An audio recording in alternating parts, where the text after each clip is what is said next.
Assalamualaikum warahmatullahi wabarakatuh. Halo, jumpa lagi bersama saya Bahtiar Movie dalam channel 1000 Jalan. Baik teman-teman, pada video kali ini admin akan memberikan sedikit informasi menjelang pengumuman hasil seleksi P3K Guru di tahap yang kedua. Yang mana di sini ada satu artikel yang sedikit menguntungkan para guru honorer di ujian seleksi P3K tahap yang kedua, yang mana artikel ini dikutip dari jpnn.com ya teman, yang berjudul 4 pernyataan 2 pejabat menguntungkan peserta tes P3K Guru di tahap yang kedua. Nah, jadi buat teman-teman simak terus video ini.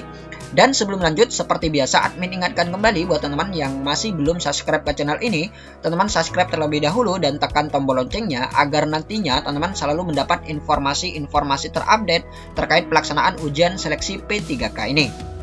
Baik teman-teman, kita langsung saja baca artikelnya.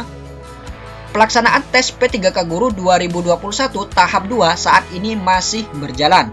Rencananya pada 16 Desember 2021 hasil tesnya akan diumumkan Panselnas. Nah, jadi kurang beberapa hari lagi ya teman, akan diumumkan hasil di seleksi P3K Guru di tahap yang kedua. Dan perlu diingat, pada tanggal 16 Desember ini adalah pengumuman prasangga ya teman, masih belum pengumuman final. Karena nantinya masih ada masa sangga dan pengumuman finalnya adalah ketika pengumuman pasca sangga. Jadi seperti itu. Jadi buat teman, untuk menyikapi pengumuman besok yaitu tanggal 16 Desember, teman-teman jangan terlalu bersukacita ataupun terlalu gembira karena ada kemungkinan peserta ini bisa berubah menjadi tidak lolos, seperti kasus di ujian seleksi P3K tahap yang pertama, yang mana ketika pengumuman prasangga pelamar ini dinyatakan lolos teman, dinyatakan lolos, namun setelah pengumuman pasca sangga pelamar ini berubah tidak lolos karena ada sanggahan yang diterima oleh Panselnas. Jadi seperti itu. Tanggal 16 Desember ini masih belum pengumuman final, jadi ada kemungkinan peserta ini akan berubah statusnya. Jadi seperti itu ya teman untuk tanggal 16 Desember ini. Terkait tes P3K Guru tahap 2 ini, ada 4 pernyataan 2 pejabat Kementerian Pendidikan Kebudayaan Riset dan Teknologi atau Kemendikbudristek yang menguntungkan para peserta, yaitu kita lihat yang pertama, afirmasi. Nah, jadi ini sudah jelas teman-teman, sudah jelas sekali, sudah jelas diatur dalam Permen Pan RB dan juga sudah jelas dipaparkan langsung oleh Mas Menteri ataupun dari Sesdijen dan juga Bapak Iwan Sahril. Dirjen Guru Tenaga Kependidikan atau GTK Kemendikbudristek Iwan Sahril mengungkapkan afirmasi tetap diberikan kepada peserta tes P3K Guru di tahap yang kedua. Guru honorer usia di atas 35 tahun dengan masa kerja minimal 3 tahun kerja mendapatkan tambahan nilai kompetensi teknis 15%, guru honorer disabilitas mendapat tambahan 10%, honorer K2 mendapat 10%, peserta yang memiliki sertifikat pendidik afirmasi kompetensi teknis 100% atau 500 poin. Nah, untuk afirmasi ini sama ya teman, sama persis dengan di ujian seleksi P3K tahap yang pertama. Jadi untuk afirmasi tidak ada perubahan. Bagi peserta yang memenuhi kriteria ataupun memenuhi persyaratan, maka akan mendapatkan bonus poin ataupun afirmasi. Dan kemungkinan besar peserta yang mendapat afirmasi ini akan lolos teman. Karena apa? Karena dia mendapat tunjangan nilai dari bonus poin ataupun afirmasi ini. Jadi seperti itu. Kemudian pernyataan yang kedua, tidak ada guru induk dan non-induk. Nah, ini sudah jelas sekali teman, sudah diatur dalam Permen Pan RB nomor 28 tahun 2021 dan juga sudah dijelaskan langsung oleh Ibu Prof Nunuk Suryani. Sekretaris Ditjen GTK Kemendikbudristek Nunuk Suryani menegaskan pada tes tahap 2 tidak ada guru induk dan non-induk. Artinya, semua peserta, baik guru honorer, guru swasta, dan lulusan PPG bisa melamar ke sekolah-sekolah yang ada formasinya, dengan catatan masih dalam satu wilayah kewenangan. Nah, untuk ujian seleksi P3K tahap kedua ini sudah tidak ada lagi prioritas seperti di ujian seleksi P3K tahap yang pertama. Jadi semua peserta ini memiliki hak yang sama untuk lolos, baik itu guru induk ataupun non-induk, baik itu guru negeri, guru swasta, dan lulusan PPG, ini sama-sama memiliki kesempatan untuk lolos di formasi yang dipilih. Kemudian yang ketiga, yaitu penentuan kelulusan.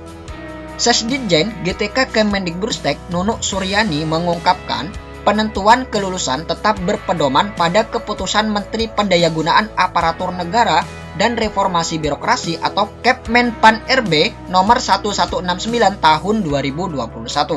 Nah, untuk penentuan kelolosannya ini sama ya teman, sama dengan di ujian seleksi P3K tahap yang pertama, yaitu mengacu kepada Kepmenpan RB nomor 1169 tahun 2021 yang mana ada penyesuaian nilai ambang batas, yaitu nilai ambang batas kategori 1, kategori 2, dan kategori 3.